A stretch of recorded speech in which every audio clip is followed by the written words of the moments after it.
I actually have a master's degree in fun. What is that? I've got the joy down in my heart. We're very busy having fun. Hello, good people. Mike here. And today we meet the Joyful Place. And here to tell us about the Joyful Place is Leigh Rice. How you doing today, Leigh? Good, thanks. Thanks for having me. Thanks for being here. I really appreciate your time. The Joyful Place is described as a respite ministry. What is that? Well, respite just means like a small break or an interval of rest. And so we provide 4 hours on Tuesdays and Thursdays where people can drop off their loved ones to hang out with us, to have a good time while they go run errands. We had a gentleman one time who dropped off his mom for the first time, and we said, "What are you going to do?" And he said, "I'm going to go home and sit at my house because I haven't been able to do that for the last couple of years. So I'm going to go sit at my house all by myself." So sometimes you just need a little bit of a break. Where's the Joyful Place located, and what are the days and hours of operation? All right, so we're located at Shalimar United Methodist Church. We are behind the church in the Cross Corner complex. It used to be the old Baptist church on the corner of 2nd and Meggs. And the door to Joyful Place faces Haverty. So we're a little bit hard to find, but once you find us, you'll never forget us. We have a good time, and we're in the Cross Corner Fellowship Hall. We're there on Tuesdays and Thursdays from 10 until 2. How did the Joyful Place get started, and what's your background to do this kind of program? Okay, well, Joyful Place was a vision of Don Litke. He's a member of the church, and about 5 years ago, he thought that there needed to be some sort of community respite program in the area.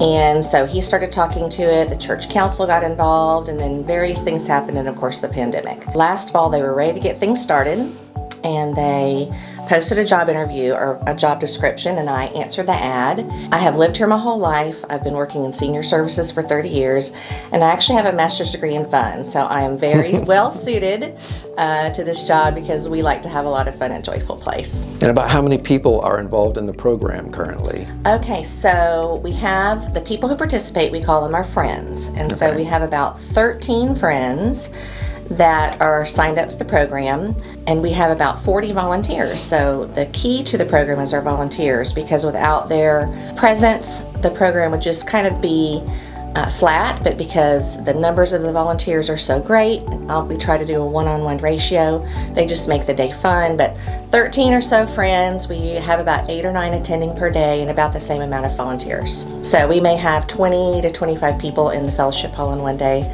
and that makes for a lot of good time. And what's so nice about the volunteers is that the friends have people to talk to. They have the gift of gab. They're happy. They're there with a joyful heart. They're just able to visit all day long. They can do anything that we have planned, or they could just sit and talk and visit. And sometimes that's very important too.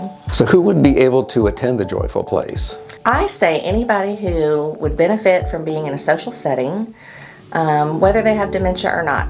We've got one gentleman who has Parkinson's. We have one little lady who lives with their daughter. She doesn't have any sort of memory difficulties at all, but she likes to come and visit and participate in the activities and visit with the volunteers. Because we are just a community respite church-based model, we don't have any nurses, so people do still have to be able to feed themselves. Of course, we can help them cut up meat or something like that. And they do have to be able to go to the restroom on their own. But basically anybody who likes to have fun and likes to be around other people. What would a 4-hour visit to the Joyful Place look like, and what kind of activities would be going on? Okay, so the first thing that's going to happen is someone would drop off their loved one or walk in with them, and we'd greet them at the door, and then straight to the tables where we have coffee and snacks waiting. We do that for about 20 or 25 minutes, and then we start our day with every day the Pledge of Allegiance, God Bless America, the Lord's Prayer, and those are great because those are things that people with dementia remember, so they feel really good that they're able to complete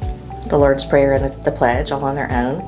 And then we sing some songs. We sing Joyful, Joyful. We sing I've got the joy down in my heart. And then we do our blessings book. We always say there's something to be grateful for. Even if you're having a very tough day, there's always something to be grateful for. So we like to share that. And then we do seated exercises, which could be anything from working with weights, balls, a little bit of aerobics, scarves. We have scarves that we do, pool noodles. We vary it every day, but we do it with music, and so it's fun. And so sometimes we just end up singing along to the songs like Brown Eyed Girl or Sitting at the Dock of the Bay. So exercise, then after exercise, we all go to the bathroom and wash our hands, and it's time for lunch. And Twisted Great here in Shalimar does our lunches for us, and they are so good. And then after lunch, we'll do another activity. We do some brain games. Sometimes we'll do an arts and craft. Lately here with this fall weather, we'll sit outside. We'll have storytellers come in. We've got a little guy that has some pet chickens, and he's been bringing them in, and they're so cute. But it just varies. And then by 1:45, we start wrapping things up and time to go home. And what do you see for the future of the Joyful Place as it grows? There's 25 other respite programs that are similar to ours.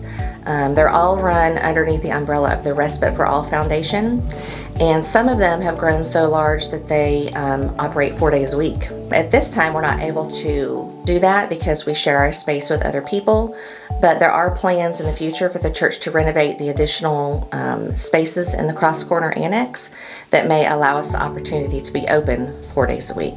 But at this time, we're just hoping to grow. We've only been open for 6 months. We'd like to have about 15 friends a day and 15 volunteers a day, so we hope to be at those numbers around our 1-year anniversary mark, which will be in March of 2023. But of course, we want to grow our volunteer pool, and we want to grow community involvement. You know, we'd love to have people come in and visit with our friends and provide entertainment for our friends. So just to grow, to make sure everybody knows that we're out here for them. And that's the whole purpose of the ministry, is to be there for families. How can people find out more information and contact you about the Joyful Place? Okay, well, one of the main things I like is social media. We have our own Facebook page, which is Joyful Place Community Respite, and that's a great place to see pictures and find things that we're doing. Of course, people can contact me at joyful@shalimar-umc.org, or they can call me at 850-865-4123. All right, and we'll put that information down in the description. I would also say that people could stop by on Tuesdays and Thursdays between 10 and 2, but I might not have time to talk to you because we're very busy having fun. All right, understood. All right, Leigh, well, thanks so much for your time today. Much appreciated. Thank you very much. And you're going to edit some of this, right?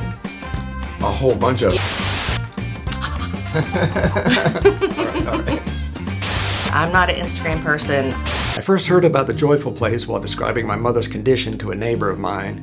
He told me that this program had just started that day and that I needed to contact Leigh and check it out, so I did. It's been such a blessing to my mother and myself. As Leigh said, it gives me a little break and is very beneficial to Mom. She's been going since the second week they started. Sometimes Mom can be reluctant to get out of the house, but once we get there, she is greeted by familiar faces, and her face brightens and she starts bantering with everyone there. It's nice to see her interacting with people so much, having a good time and feeling loved by others. Needless to say, we are both very grateful for Leigh and the Joyful Place. If you or someone you know can benefit from their services, their contact information is down in the description.